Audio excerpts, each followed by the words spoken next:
Mas matibay na relasyon ng Indonesia at Pilipinas. Yan ang ipinangako ng Embahada ng Indonesia kay Pangulong Ferdinand R. Marcos Jr. kasunod ng pagbisita nito sa naturang bansa. Ang detalye sa ulat ni Bien Manalo.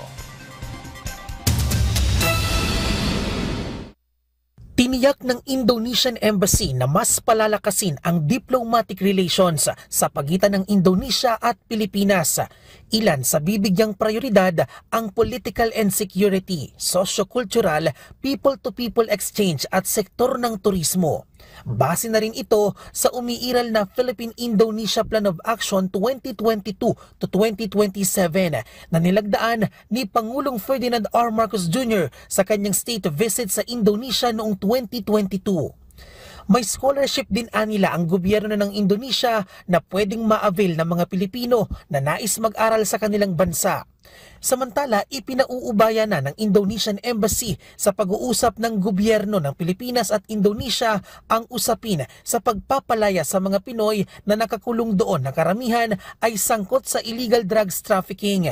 Closer interaction with people-to-people relations and better communication so that we can understand each other, and of course enhancing the level of any professional relationship that we have. Iginiit naman ng embahada na nananatiling mapayapa ang kanilang bansa sa kabila ng nangyaring kilos protesta roon kamakailan. Hindi rin anila ito nakaapekto sa sektor ng turismo at maging sa ekonomiya ng bansa. Yeah, the effects of the demonstration, it's not that big. So the tourism is normal, the economy is getting normal now.